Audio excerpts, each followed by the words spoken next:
China, one of the world's top 10 most prominent countries and home to over 1.4 billion, is currently on the brink of a catastrophic economic collapse. There's certainly a lot to unpack, from the rigorous COVID-0 policy regarding lockdowns to a crashing housing market and bank account freezes. So, what is it that puts China's economy at full risk of collapsing? China appears to be facing a series of issues, creating somewhat of a domino effect that will have a lasting negative impact on its economy and residents of the country. Despite being the second biggest economy in the world, China has acquired a significant amount of debt, further exacerbated by the zero-COVID policy. The country where COVID-19 first originated has some of the most stringent policies regarding the virus, many of which have negatively impacted the economy and travel, which also led to problems for residents of China. During lockdowns, it has become increasingly difficult for residents to access food and necessities for personal hygiene. Residents in some areas, such as Yining, have spoken out about not having access to food, going hungry, and getting stuck in dreadful quarantine camps that have made life miserable. With its strict policy, large parts of China may be shut down to prevent the spread of the virus. In some cases, however, cities have experienced lockdowns that have gone on for more than a month, causing most to feel isolated and angered by the lack of support and assistance provided to them throughout the lockdown period. While some may agree that lockdowns are necessary to prevent the spread and protect the people of China, others have noticed that these strict measures are often a bit unnecessary and, at times, out of control when large cities are left without a source of food and necessities. Of course, with lockdowns come strict travel guidelines, meaning China has lost millions of dollars in revenue.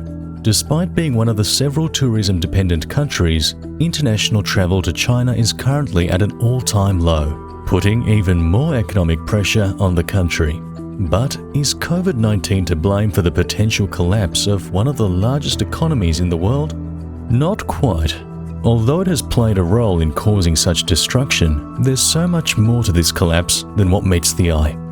Recently, more than 400,000 people in China had the unfortunate experience of finding out their bank accounts were frozen, leading to social unrest.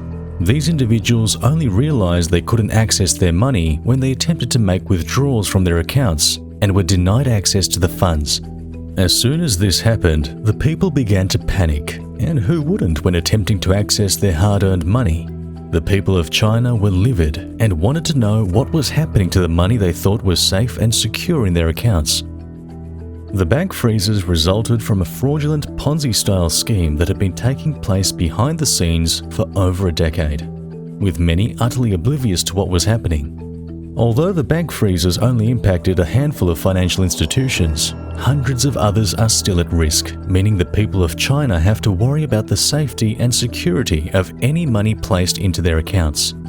That sounds all too familiar, doesn't it? If you take a look back in time, the United States experienced something similar during the Great Depression of 1930, when more than 700 banks failed, thus leaving residents with little to no money. Sadly enough, it appears China is going through this same experience, except even worse than anything the United States has ever experienced. Because of the bank freeze situation, many protests took place, with residents taking a stand and demanding their money.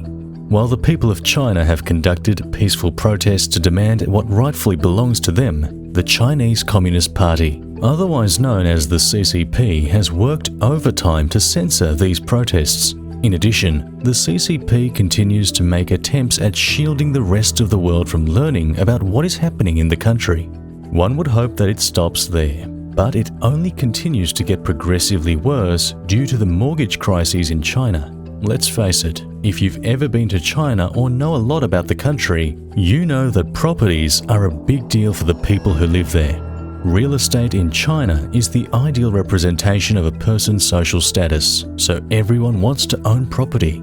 It's one of the many reasons real estate prices have increased over the past several decades, making it more challenging for the average resident to afford the cost of property in the country. It's quite similar to what happened in 2008, when people invested in real estate before the construction phase even started, with hopes of potentially using the extra properties to earn passive income. Many people were investing funds into the real estate market with hopes of building generational wealth. In fact, the country stores a whopping 70% of its wealth in real estate alone. But when the real estate market collapsed, so did the investment opportunities for the people of China, causing everything to fall apart at the seams. The Evergrande crisis is a prime example of the current financial crisis happening throughout the country.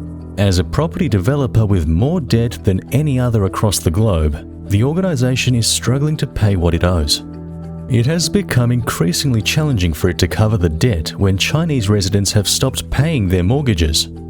Evergrande is currently working on restructuring a payment plan to help with the debt. Even so, this entire situation only contributes to the property crisis throughout the country, causing the sector's value to drop. In the past, people were okay with investing in properties before contractors began building them, but many are no longer accepting this and have refused to make mortgage payments.